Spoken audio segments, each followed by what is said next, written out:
उनका बेटा के अमर इब्ने साद सबसे पहला तीर मार के कहता कबाग रहना, हुसैन के खेमे पे पहला तीर मैंने चलाया। शर्म करो। पता चला हाँ नूह के घर में बागी बेटा पैदा हो सकता है, ये अल्लाह की कुदरत है। वो शैतानों में वली पैदा कर देता है, वलियों में शैतान। तो ये जिम्मेदारी हज़रत अमीर माविया पे न थोकी है। हम सुन्नी बरेलवियों का अकीदा ये है हर सहाबी नबी, हर सहाबी नबी जन्नती, सारे बोलो हर सहाबी नबी जन्नती जन्नती। हम बरेलवियों का, और जिसका ना हो मरे जाके, कोई फर्क नहीं पड़ता। बरेली के इमाम ने कलम तोड़ दिया, कहते हैं अहले सुन्नत का बेड़ा पार असहाबे रसूल, नज्म है और नाव है इतरत रसूलुल्लाह। ना हम सहाबा को छोड़ेंगे ना हम हुजूर के अहले बैत को छोड़ेंगे। ये उसूल है, जिससे इनकी जंग रही है उनसे हमारी जंग है, जिनसे इनकी सुलह रही है उनसे हमारी सुलह रहेगी। ठीक है जी, चले आगे। नेजों पे सर। अब सुने ढोलक कहां बजा? जब एक बस्ती से काफिला गुजरने लगा तो आपने देखा होगा सिग्नल पे लोग भीख मांगते हैं, देखा कि नहीं? रोड टूटा हुआ हो, गाड़ियां स्लो हो, मोड़ हो, सिग्नल हो, ब्रेकर हो, वहां पे भिखारी खड़े रहते हैं। गाड़ी धीमी होगी कुछ मिलेगा। उसी तरह एक शहर से काफिला गुजरने लगा, एक नाबीना भिखारी खड़ा था, उसके साथ एक बच्चा था। उसने ढोल की आवाज सुनी, उसने कहा लगता है कोई बारात आ रही है, लगता है बारात आ रही है। का ढोल अगर आगे आ जाए और दूल्हा मेरे पास से गुजरे इशारा कर देना। कहा क्यों? का जब इशारा करेगा मैं समझ जाऊंगा दूल्हा आ गया, उसके बाद भीख मांगूंगा। हमारा भी उसूल है जब दूल्हा सज के चले, चार यार साथ चल रहे हो और फिर दूल्हा के यारों से कोई भीख मांगे तो यार जेबें खाली कर देते हैं। उसने कहा दूल्हा पास आए तो भीख मांगूंगा। उसे पता नहीं था, जैसी सबसे आगे ढोल बजाने वाले नए कपड़ों में, महंगे कपड़ों में थे। बच्चे ने कहा अब्बा लगता है बारात बढ़ी है। कहा क्यों? कहा कीमती कपड़े हैं और ढोल भी शान वाले हैं, लगता दूल्हा भी शान वाला होगा। बुड्ढा खुश कहा जब दूल्हा आए तो बताना। लेकिन जैसी ढोल वाले गुजरे, उन ढोल वालों के पीछे यजीदी चल रहे थे, सबसे आगे शिमर, पीछे सिनान, उर्मला, ये सारे कातिल चल रहे थे। बच्चा देखता रहा, लेकिन जैसी एक नेजा आया जिस नेजे पे मेरे हुसैन का सर था, अब बच्चे के होश उड़ गए। वो दूल्हा के इंतजार में था, लेकिन नेजे वाला सर देख के हैरत में था, ये क्या है? वो संभालना चाहा खुद को, लेकिन न संभाल सका। इतने में पीछे से वो नेजा आया जिस पे अली असगर का सर था। बच्चे ने सर देखा, सोचने लगा इसकी तो खता हो सकती है, लेकिन इस 6 माह के लाल ने क्या बिगाड़ा होगा। ये सोच के वो कांप गया, चक्कर आया, उसने दामन थामा।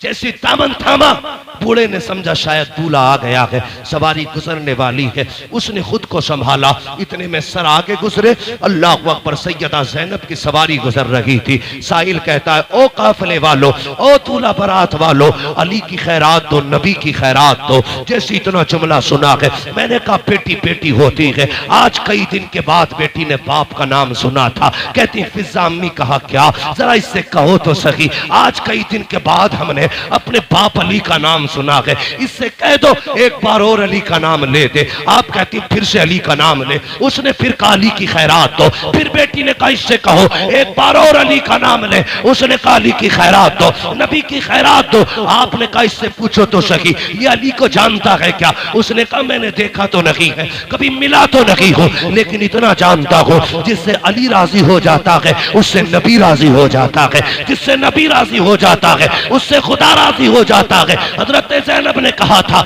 इससे पूछो ये चाहता क्या है? कहा तुझे क्या चाहिए? कहा साकिब बचपन से भीख मांग रहे हैं, सदियां बीत गई, हम मांग के गुजारे करते हैं। सैयदा ज़ैनब ने कहा आज के बाद तेरी गरीबी खत्म हो जाएगी। वो देख जिस सवारी पे सकीना बैठ के आ रही है, उसके पैरों के नीचे की मिट्टी हटा ले, तेरी जरूरत पूरी हो जाएगी।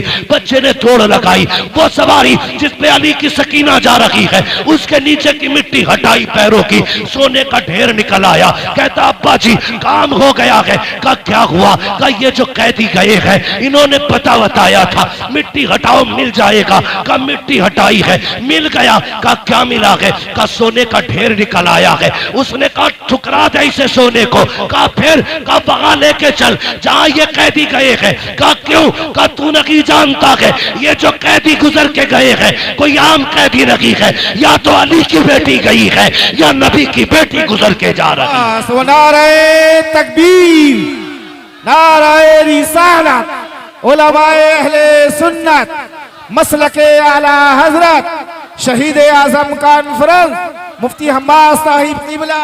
सुभान अल्लाह, सुभान अल्लाह, अल्लाह अकबर। ये काफिला है। कहा या तो अली की बेटी है या नबी की बेटी है। कहा तुम्हें कैसे पता चला? कहा ये शान सिर्फ खुदा ने उन्हीं को दी है, अगर वो कह देंगे तो मिट्टी सोना हो जाएगी, वरना कोई और नहीं है ऐसा। खुदा की कसम मंगता तो के मंगता कोई शाहों में दिखा दो जिसको मेरे सरकार से टुकड़ा ना मिला हो। आता के फकीरों पे उन्हें प्यार कुछ ऐसा खुद भीगते और खुद कहे मंगते का भला। वाह वाह वाह वाह, बेशक बेशक, सुभान अल्लाह। अब सुने, ये कैदी अपनी मर्जी के थे, किसी की बेड़ियों के कैदी नहीं थे, किसी की बेड़ियों के कैदी नहीं थे। हजरत इमाम ज़ैनुल आबिदीन के गले में जो तोक डाला गया था इतना वजनी था कि आप उसके वजन से इतने झुक गए थे जितना नमाजी रुकू में झुका करता है। और करबला से शाम तक पूरा सफर झुक के किया था, पूरा सफर झुक के किया। सुने, बहुत गौर से सुने, अल्लाह आपके माँ बाप को सलामत रखे जिन्होंने आपको ऐसी परवरिश दी है। बेटे तुम जिंदा भी नबी के लिए हो और मरना भी नबी के लिए है। ये मोहब्बत उन माओ ने जिन्होंने सिखाई है, अल्लाह उनके रुतबे इकबाल बुलंद करे। हर बेटे की माँ की अल्लाह कब्र भी रोशन करे, दुनिया भी रोशन करे, आखिरत भी रोशन करे। सुने मेरी बात, मैं अली के घर की बात करने लगा हूं। कैदी चल रहे ना, तवज्जो है, कैदी चल रहे, मैं शान सुना रहा हूं। कैदी चलते रह गए, एक खातून रास्ते में खड़ी है, दामन में यूं उसके कुछ है। सबसे आगे अमर इब्ने साद था। उसने कहा अमर से, इतना बड़ा काफिला है, क्या तू डॉक्टर है? सुने, तवज्जो है ना, आप बारिश को देख रहे हैं कि मुझे देख रहे हैं? चले आगे, ये शान वालों का तज़किरा है। बेअदब गुस्ताख नजदीको सुना दे ए हसन, यूं कहा करते हैं सुन्नी दास्तान अहले बैत। तवज्जो है ना सारे लोगों की? आके खातून ने कहा कोई तुम में डॉक्टर है? सुने बहुत गौर से। कहा क्यों? कहा मेरा बेटा बीमार है, अगर डॉक्टर कहे तो मेरे बेटे का इलाज करें।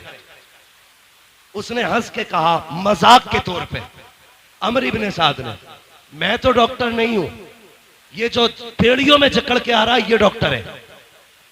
किसे? इमाम ज़ैनुल आबिदीन की।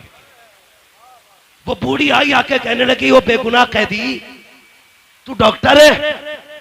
अब सुने उस कैदी का जवाब, मुस्कुरा के कहते मां मैं भी तबीब, मेरा बाप भी तबीब, मेरा घराना तबीब होगा।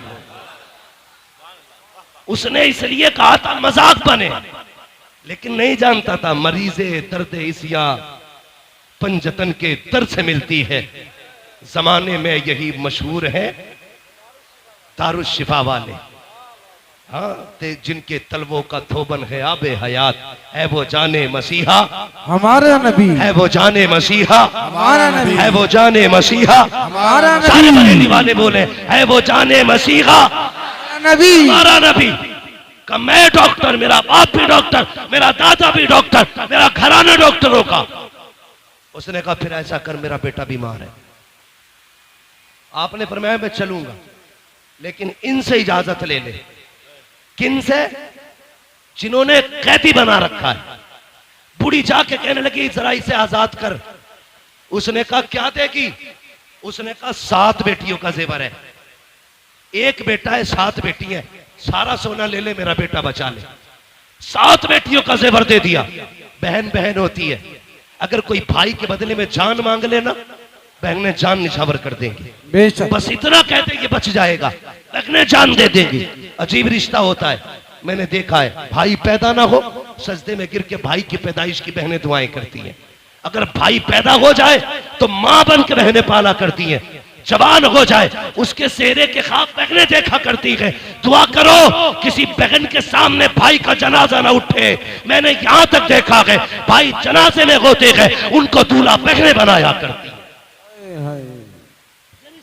भाई बहन के उसने कहा 7 बेटियों का जेवर है, सारे ही ले आई हूं। उसने सारा जेवर ले लिया और चाबी फेंक के कहने लगा, देख अगर ये बगावत न की होती, ये दिन न देखे होते, आपको जलाल आया, हैदरी लहजा आया आपकी जबान पे। कहने लगे खबरदार, तुझे क्या लगता है तेरी बेड़ियों ने कैदी बना रखा है? पर मैं पकड़ अपनी चाबी। कहा ऐसे कैसे आजाद हो जाओगे? आपने बिस्मिल्लाह पढ़ के हथकड़ी की तरफ देखा, टूट के पानी की तरफ बह जाती है। बेड़ियों की तरफ देखा, पानी की तरफ बह गई। गले के तोक को हाथ लगाया, पानियों की तरफ बह गया। लोग कहते ये कैसे हो सकता है? मैं कहता हूं उठा कुरान। हजरत सुलेमान अलैहिस्सलाम सोने को हाथ लगाते थे तो पानी की तरह मुलायम हो जाता था। मुफस्सिरीन कहते हैं ये कैसे मोम होता था? का जब हुजूर का नाम लेते थे तो लोग पानी की तरह मोम हो जाता था, जिधर चाहते मोड़ देते। मैंने कहा सुलेमान जैसा पैगंबर अगर हुजूर का नाम ले तो लोग पानी बन सकता है। अली का बेटा नबी का शहजादा, उनका नाम ले तो लोहा पानी क्यों नहीं बन सकता? बेशक बेशक सुभान अल्लाह सुभान अल्लाह। आपने सब चीज चले किधर? उधर जिधर बुढ़िया लेके जा रही थी। सुने इतने थक चुके थे कि पूरे पैर नहीं उठ पा रहे थे, पैर खचेड़ के चल रहे थे जिससे पैर की लकीर बनती जा रही थी। चलते चलते बुढ़िया का दरवाजा आया। बच्ची दरवाजे पे खड़ी होके कहती है, माँ बेटी का इस तबीब को वापस कर दो। कहा क्यों? का जिस बेटे के लिए तू इस तबीब को लाई है वो बेटा नहीं रहा, वो बेटा नहीं रहा। बूढ़ी की चीख निकली, रो के कहती जा बेकसूर कैदी चला जा, माजरत चाहती हूं, जिस बेटे के लिए तुझे लाई थी वो बेटा नहीं रहा। इमाम ज़ैनुल आबिदीन कहते माँ दरवाजे तक आने की इजाजत दे। का बेटे इतना थक के आया है, मुझसे तेरी हालत नहीं देखी जाती, मैं 4 कदम क्यों थकाऊं? का माँ मेहमानों को दरवाजे से नहीं लौटाया जाता। अच्छा फिर आने की इजाजत दे। अंदर गए, क्या देखते हैं? 7 बहनें भाई के चारों तरफ बैठी हैं। अजीब का दर्द था यार, जब बहनें भाइयों के जनाजे पे हो जमीन दहल जाती है। एक बहन ने भाई के पैर पकड़ रखे हैं, अपनी हसरत बयान कर रही थी। इमाम ज़ैनुल आबिदीन की चीख निकल गई। बूढ़ी ने कहा बता तू क्यों रोया है? ये तो मेरा गया है, तू क्यों रोया? का जब तेरी बेटी को देखा ना तो मुझे करबला वाली हुसैन की सुगरा याद आ गई। जब तेरे बेटे के जनाजे को देखा मुझे अकबर का जनाजा याद आ गया। का इस ख्याल ने रुलाया, मदीने जाऊंगा तो सुगरा को क्या बताऊंगा? का इस ख्याल ने रुला दिया। आप कहते हैं आगे बढ़े, बेटियां रो रही हैं, आप आगे बढ़ के चादर हटाई। कहते नादान भाई बहनों को रुलाया नहीं करते हैं। इतना कहना था, मुर्दा बेटा उठ के बैठ जाता है। जैसे उठ के बैठा है, बूढ़ी ने कदम पकड़ रही है। कहा तू है कौन बता तो सही। कहा मैं ये न पूछ मैं कौन हूँ, तेरा बेटा जिंदा हो गया है। कहा सोना कितना था? कहा 7 बेटियों का जेवर था। कहा जल्दी कर अपने दामन में मिट्टी लेके आ। बूढ़ी गई मिट्टी भर के लाई, हाथ लगाया, कहा खोल के देख। देखा तो अब सोना बन चुकी है मिट्टी। आप कहते हैं माँ तुझे बेटा भी मिल गया, जेवर भी मिल गया, अब इजाजत दे। बूढ़ी ने कदम पकड़े, कहने लगी कैदी एक बात और बता के जा, वो नेजों पे सर किसके थे? कहा किसी नेजे पे मेरे बाप का सर है, किसी नेजे पे भतीजे का सर है, किसी नेजे पे भाई का सर है, किसी नेजे पे चचा का सर है। कहा बता तो सही, अगर वो तेरे अपने हैं तो तूने मेरा एक जिंदा कर लिया, अपने 72 जिंदा क्यों नहीं किए हैं? उनको जिंदा क्यों नहीं किया? कहने लगे माँ मेरी मजबूरी है,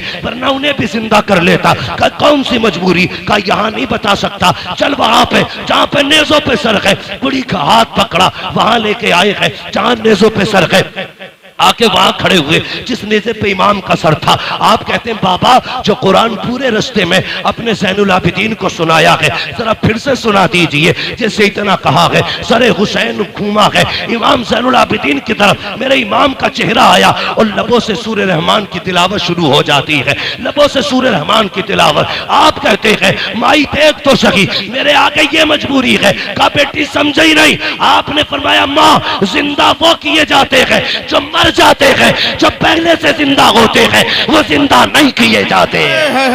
नारे तकबीर, नारे रिसालत, नारे वासियत, मसलक आला हजरत मुफ्ती हम्माद रज़ा साहिब किबला, नारे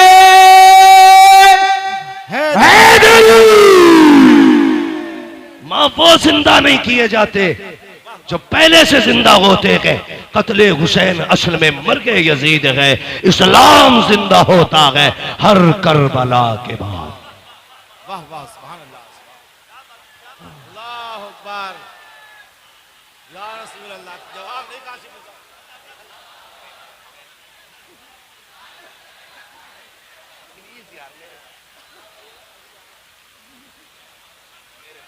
इश्क मोहब्बत, इश्क मोहब्बत, प्यार मोहब्बत, प्यार मोहब्बत, बस्ती बस्ती करिया करिया, हुस्न का बेकर इल्म का दरिया, कौन बना मेहमाने काबा, मुफ्ती हम्माद रज़ा साहिब किबला। तवज्जो है, काफिला चलता रहा, मगर सुनिएगा, अल्लाह आपको सलामत रखे। एक बात बता दूं आपको, 4 बजे तक चलेगा। एक बात बताओ, अगर मैं 4 बजे तक चला तो कल वाले जलसे वाले किधर जाएंगे? कल भी मुझे तकरीर करनी है। आपकी मोहब्बतों को अल्लाह सलामत रखे। ठीक है जी, बहुत गौर से बस ये बात सुन ले। ये करबला से शाम, शाम से मदीना, जब ये पूरा सफर जोड़ा गया तो 5600 मील बना है। कितना? 5600 मील। लेकिन अली की बेटी की शान देखें, 5600 मील पैदल चल के आई है। 9 महीने का सफर था। 13 मुहर्रम को काफिला चला, 27 रमजान को मदीने पहुंचा। कितने रमजान को? जोर से कितने? 27 रमजान को पहुंचा। ठीक है जी, 9 महीने सफर किया, पैदल सफर किया, 5600 मील सफर किया। लेकिन अली की बेटी ने 9 महीने के सफर में 5600 मील में 72 कुरान मुकम्मल किए थे। सैयदा ज़ैनब ने कितने कुरान पढ़े? 72 कुरान बचा के कूफे से आबिद को लेके आई है, कमर पे बारे इमामत उठा के लाई है। अली की बेटी को झुककर सलाम कर, इस्लाम तेरी अमानतें घर तक बचा के लाई है। 5600 मील का सफर, आ गया हुजूर का मदीना। फरमाया सज्जाद जी फूफी ये क्या है? का नाना का मजार है। रूह किया मदीने की तरफ। हुसैन गवाह रहना, मैंने तेरे ज़ैनुल आबिदीन को मदीने तक पहुंचा दिया, मदीने तक पहुंचा दिया। उसके बाद कहती हैं सज्जाद जी फूफी का सबको लेके घर जाओ, मुझे हुजूर को जाके करबला का हाल सुनाना है। लेकिन मां थी ज़ैनब, मां थी, हुजूर के रोजे पे पहुंची, सलाम के बाद कुछ कह पाती, कुछ ना कह सकी, बस कुरान पढ़ना शुरू कर दिया। पहला पारा पढ़ा, दूसरा पारा आ गया, पढ़ते पढ़ते यहां पहुंची अल्लज़ीना इज़ा असाबतहुम मुसीबा क़ालू इन्ना लिल्लाहि व इन्ना इलैहि राजिऊन। हुजूर की कब्र अनवर हिलने लग गई। लोग कहते हैं ये कैसे हिल सकती है? मैं कहता हूं सुन, जामी 4 मिसरे लिखते हैं और लेके हुजूर की तरफ आते हैं। आका आके कहते हैं रोको इसे, अगर ये मेरी मजार तक आ गया मुझे हाथ निकाल के इससे मुसाफा करना पड़ जाएगा। अगर जामी आ जाए तो हुजूर हाथ निकालने की बात करते हैं, नबी की ज़ैनब आई होगी तो हुजूर को पता नहीं चला होगा। बेशक बेशक, कैसी दोगली बातें करते हो यार। अली की बेटी है ये वो है जिसे हुजूर ने गोद में खिलाया। हाँ, अल्लाह हुआ। मेरे भाई ये सैयदा ज़ैनब है।